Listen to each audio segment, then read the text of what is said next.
Bonjour à tous.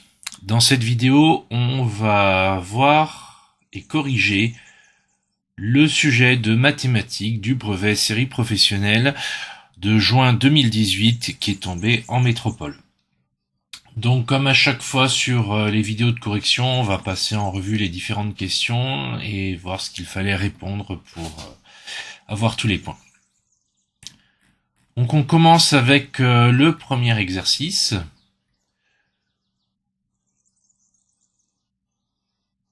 Premier exercice, 20 points. On nous parle de fréquence cardiaque. Ça va être le thème. Et on a Aline et Sarah qui souhaitent connaître leur fréquence cardiaque. Et du coup, on va nous proposer différentes méthodes pour la trouver. En première question, on s'intéresse à Aline, qui a 55 ans. Et son médecin lui a donné une méthode pour calculer la fréquence cardiaque. C'est-à-dire multiplier l'âge par 0,67 et retrancher à 207 le nombre obtenu. Là, on a une méthode mathématique, du coup, logiquement, la question d'après, c'est de calculer la fréquence cardiaque maximale d'Aline en utilisant la méthode. Et on nous demande d'arrondir à l'unité. Donc là, ici, il suffisait d'appliquer les calculs. Donc on multiplie l'âge par 0,67 et on retranche ce qu'on a obtenu à 207, ce qui nous donne environ 170. On arrondit puisque la consigne disait d'arrondir à l'unité. On n'oublie pas la phrase réponse pour parfaire les choses.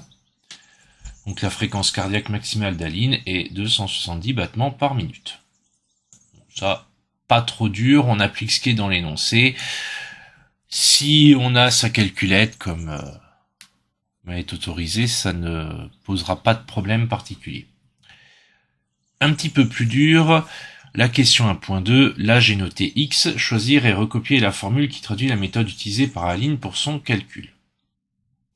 C'est légèrement plus dur, mais comme on nous donne les formules, il ne doit pas y avoir trop d'hésitation. Alors on sait qu'on a une multiplication et une soustraction, puisque on nous dit multiplier l'âge par 0,67 et retrancher à 207 le nombre obtenu. Une multiplication, une soustraction, on nous donne 3 propositions de réponse, donc il n'y en a qu'une seule qui va bien, 207 moins 0,67. On n'oublie pas bien évidemment de le marquer avec une phrase réponse et dire tout va bien à ce niveau-là. La question 2, on s'intéresse à Sarah cette fois-ci, qui a trouvé dans un magazine le graphique donné en annexe. Et pour la question 2.1, elle place sur la portion de droite représentée sur le graphique le point dont l'abscisse correspond à l'âge d'Aline. Sarah, elle est sympa, elle s'occupe d'Aline aussi. Et elle veut vérifier que la lecture graphique correspond à la fréquence cardiaque que Aline a calculée. Donc là, il va falloir laisser les traits de construction sur le graphique de l'annexe 8 puisque ça sera corrigé.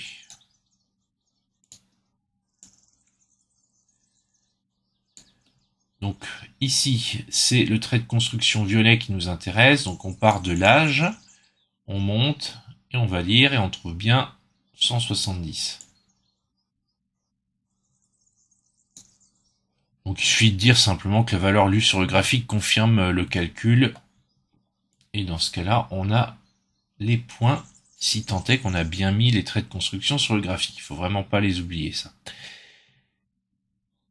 Question 2.2, cette fois-ci, Sarah, elle s'intéresse quand même à elle. Et elle trouve que sa fréquence cardiaque maximale, c'est 180 battements par minute. Bon, du coup, nous, ce qu'on va chercher, c'est l'âge de Sarah. Donc là, pareil, il faut laisser les traits de construction sur le graphique pour avoir les points. Donc là, on part de 180, on va jusqu'à droite et on redescend. On trouve 40. On conclut avec une phrase réponse. Par lecture graphique, on en déduit que Sarah a 40 ans. Si on fait ça, on a tous les points pour l'exercice. Un exercice qui n'est pas très difficile en soi, mais qui demande quand même sur certaines questions de bien réfléchir et de bien lire les consignes. Piège à éviter, niveau du graphique, n'oubliez vraiment pas les traits de construction. C'est vraiment important qu'ils apparaissent clairement.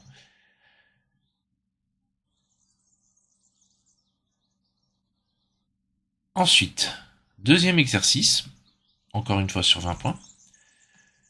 Cette fois-ci, on s'intéresse à des courses à la voile qui regroupent des bateaux de différentes catégories. Et on s'adresse à l'une de ces catégories en particulier, les voiliers monocoques, la classe 40. On nous dit que les bateaux de la catégorie classe 40 ont une longueur égale à 40 pieds. On nous dit qu'un pied égale à 30,68 cm. On nous demande de calculer la longueur des bateaux.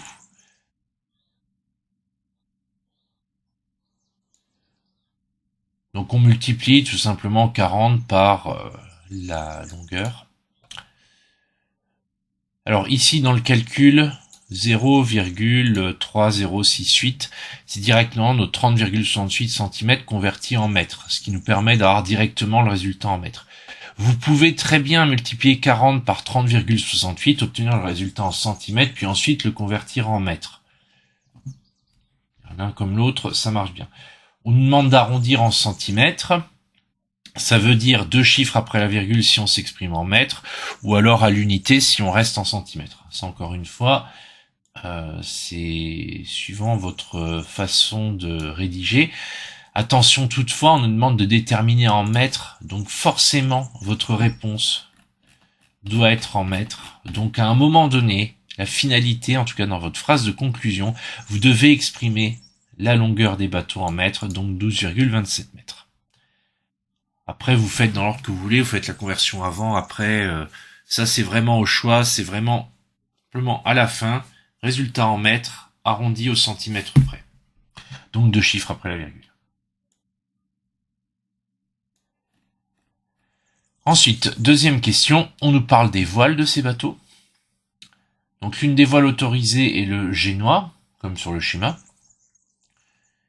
Alors, on a un schéma de géométrie, donc on va avoir de la géométrie. Donc le schéma, il est là. C'est un schéma simplifié et on nous précise qu'il n'est pas à l'échelle. Bon, je dirais heureusement parce que ça serait peut-être un peu trop facile de mettre un schéma à l'échelle. On ne prend pas sa règle, on ne mesure pas. Ce serait pas drôle.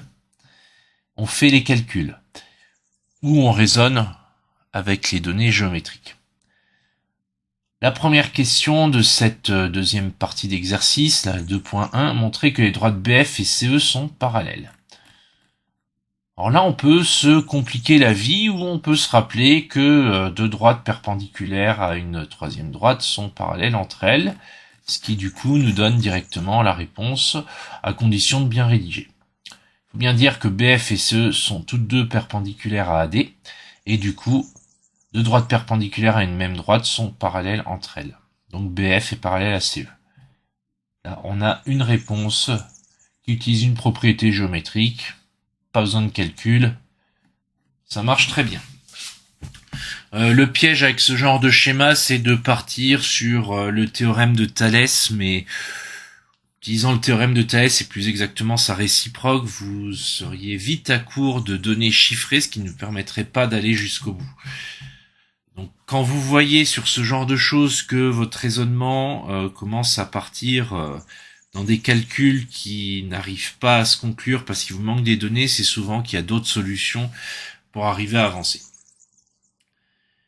En question 2.2, calculer la longueur du segment BF. Et ben cette fois-ci, là il va falloir en passer par un calcul. Et là on peut utiliser le théorème de Thalès. Même qu'on doit utiliser le théorème de Thalès, puisque on est dans une configuration de Thalès.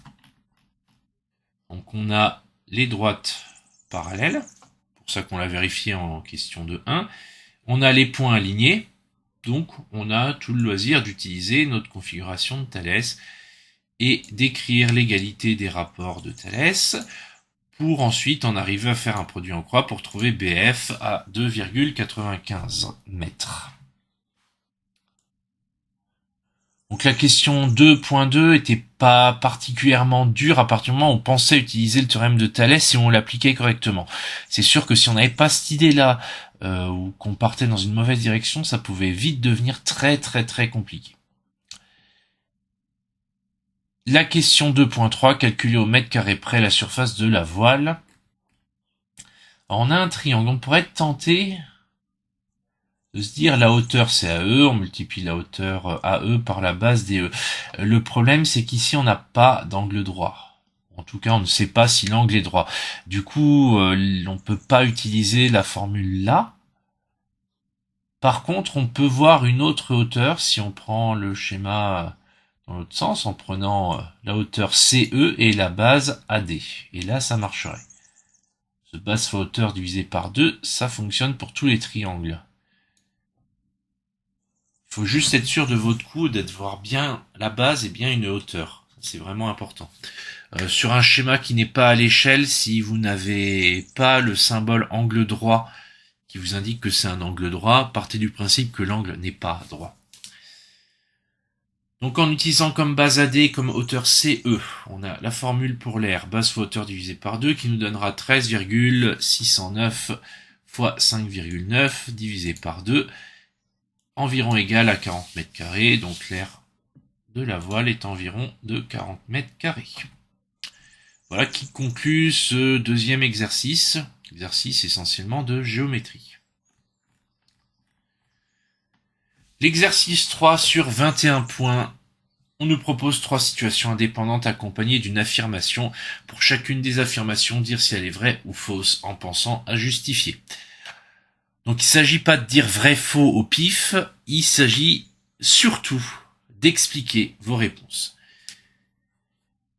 La première situation, dans un bocal il y a 15 bonbons bleus et 10 qui sont rouges. On prend un bonbon au hasard dans ce bocal.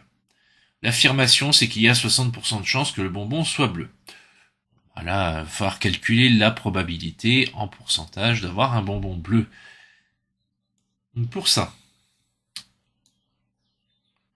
effectif partiel sur effectif total.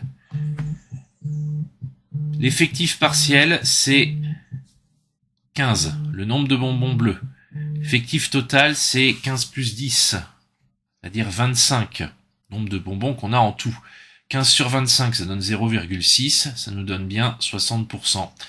Donc il y a bien 60% de chances que le bonbon soit bleu. L'affirmation est donc vraie. Donc on passe à la deuxième affirmation. La situation est que pendant la période des soldes, un vêtement est vendu à 56 €. Le taux de remise correspond à 30% du prix initial. L'affirmation, c'est que ce vêtement avant les soldes était vendu à 72,80 €. Donc là, pour y répondre, il faut réussir à vérifier l'affirmation. Alors l'avantage, c'est qu'on nous donne une affirmation, donc on a plusieurs options pour trouver le résultat. La première méthode que je vous propose, c'est la méthode la plus compliquée, mais aussi la plus rapide. Cette méthode-là n'est pas forcément connue quand vous êtes en troisième, suivant comment vous avancez dans le programme et votre compréhension sur les pourcentages. Ça consiste simplement à utiliser la formule d'augmentation en pourcentage dans le sens inverse, c'est-à-dire d'utiliser le signe divisé au lieu de multiplier. Ce qui nous donnera le résultat. Et ce qui nous permet, en l'appliquant, de trouver que le vêtement était vendu à l'origine 80 € et donc d'en arriver au fait que l'affirmation est fausse. L'autre méthode, qui est un petit peu plus généralisée et qui est celle attendue par des élèves de troisième, consiste à calculer la réduction accordée sur le prix qui est indiqué dans l'affirmation. Donc, c'est-à-dire calculer 30% de 72,80 €, ça nous donne 21,84 € qui est la réduction, et de calculer le prix après réduction si le prix d'origine était de 72,80 €.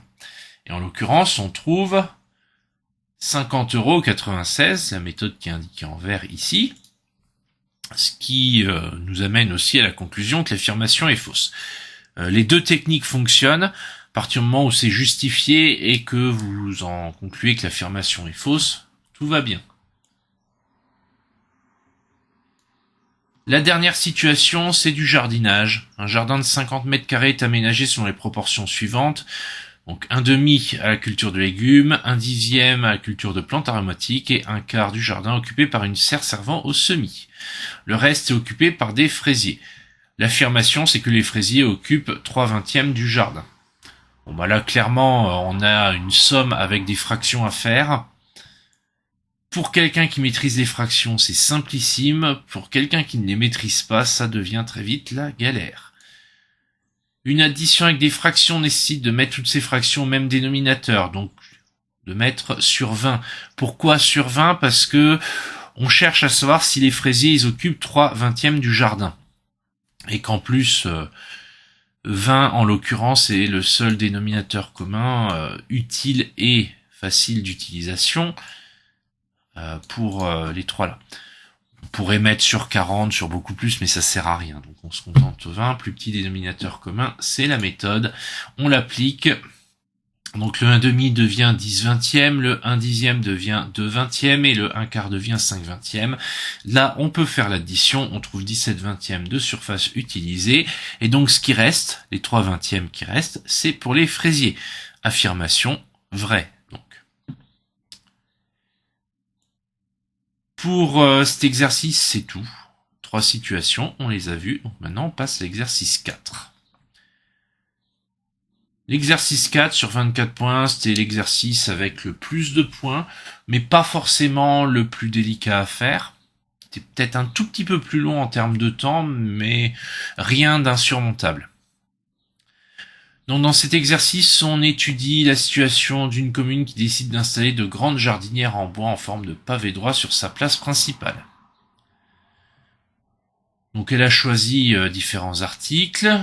On nous donne un extrait du catalogue. Et on nous demande de compléter le bon de commande en annexe. Donc là, compléter le bon de commande, celui de l'annexe, c'est pas bien compliqué. La première chose à faire, c'est on reprend les quantités qui ont été données dans l'énoncé, 5 et 5, pour compléter les cases manquantes. Ensuite, les prix unitaires qui nous manquent pour les 2 sacs, celui de protection géotextile et celui de terreau, sont dans le catalogue. Donc on lit les documents, on trouve. Les montants à payer, c'est le prix unitaire fois la quantité. Jusque-là, pas de problème. Ensuite, les frais de port. Soit vous trouvez l'information dans les documents, soit vous faites tout simplement la différence de montant à payer moins le par rapport au total. C'est plus simple d'aller chercher les frais de port dans les documents. Sachant que les frais de port se basaient sur les jardinières. À partir du moment où on prenait des jardinières, il n'y avait pas de frais de port en plus sur le terreau et pas de frais de port en plus sur les sacs de protection. Donc, on ne prenait en compte que les jardinières. C'est la méthode la plus facile pour trouver cette valeur. Le bon de commande est rempli, essentiellement par lecture de documents et des petits calculs assez simples. Maintenant, on peut passer sur quelque chose d'un petit peu plus délicat. La question 2, vérifier si d'après les dimensions intérieures notées sur le catalogue, la jardinière possède une capacité d'environ 155 litres comme indiqué. Là où ça va être compliqué, c'est déjà de bien lire ce qu'on nous demande. La capacité, c'est d'après les dimensions intérieures. Donc, on lit bien les dimensions intérieures ici. La difficulté, ça va surtout être de la conversion d'unités. Parce que certes, on nous rappelle plus bas que 1 litre, c'est 1000 cm3. Ce qui nous permet, quand on fait le calcul correctement, d'arriver au résultat. Mais encore faut-il ne pas l'oublier. Et ne pas se perdre dans des informations et dans des calculs qui seraient pas bons. Donc la méthode, quand on l'a, c'est facile. On a les dimensions, on multiplie la longueur par la hauteur par la largeur, 157 x 33 x 30, on trouve 155 430 cm3 du coup. Donc là on a deux possibilités, soit on convertit directement en litres, puisque on nous a dit que 1 cm3, que 1000 cm3 c'était 1 litre. Donc on peut faire la conversion directement, ou alors on peut passer par des décimètres cubes, puisqu'on sait qu'un décimètre cube, c'est 1 litre. Dans les deux cas, ça revient exactement au même. On trouve 155,43, donc on a bien une capacité d'environ 155 litres à la fin.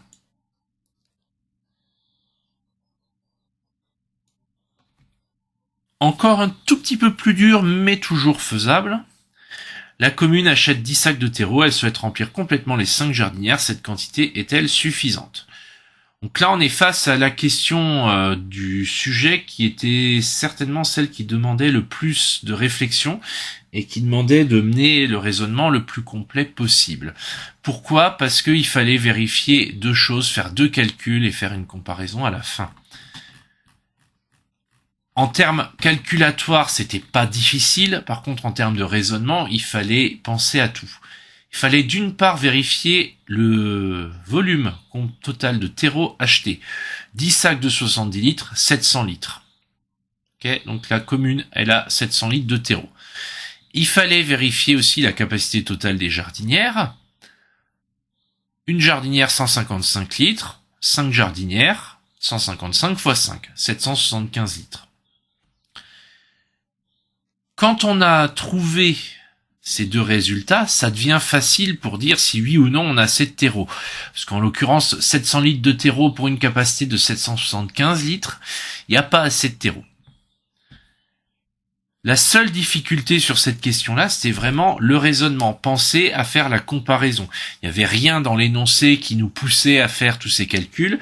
Il fallait y penser par vous-même et c'était la principale difficulté de cette question-là et la question qui demandait le plus de raisonnement de tout le sujet de brevet.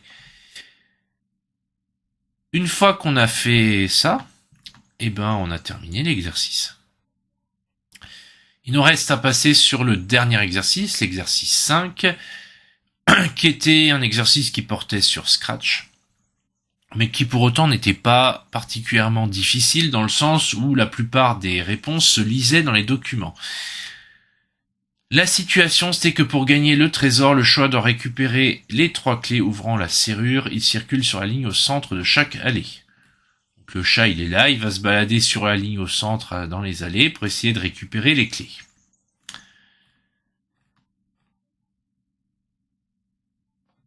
L'idée dans l'exercice, c'est que le chat, il est programmable. Pourquoi pas? Et du coup, il va exécuter des programmes Scratch. Pour la première question, on nous dit que pour obtenir la clé 1 en partant du point A, le chat exécute le programme ci-dessous à gauche. Expliquez à quoi correspond la valeur 120 dans l'instruction avancée de 120. C'est une question de compréhension. Si on regarde ici, on dit qu'un carreau c'est 10 pas. Là, si on compte, on a 1, 2, 3, 4, 5, 6, 7, 8, 9, 10, 11 et 12. 12 pas à faire. 12 carreaux pour 10 pas à chaque fois, ça fait 120. Donc ça, il faut le rédiger. Il y a 12 carreaux entre le chat et la clé 1. Chaque carreau représentant 10 pas. Le chat doit faire 120 pas, d'où l'instruction avancée de 120. Ensuite, le chat part à nouveau du point A avant d'attraper chaque nouvelle clé. Associé à chaque programme le numéro de la clé qu'il permet d'obtenir. Donc là, il suffit simplement de suivre les programmes pour bien comprendre ce qu'il nous demande de faire et donner la réponse.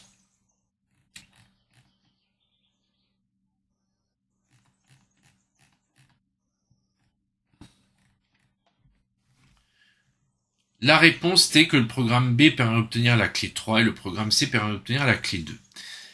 Il n'y avait aucune justification qui était demandée dans la question 2, donc il n'y avait pas besoin d'en marquer. Vous donniez simplement les réponses, vous aviez les points.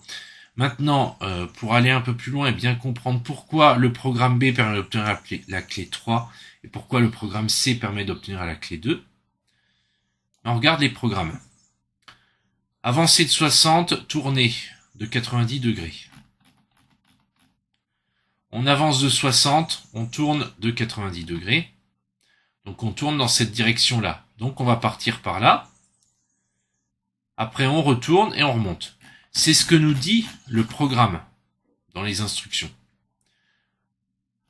Donc le programme B, vu qu'il nous dit de tourner vers la gauche, il va vers la clé 3.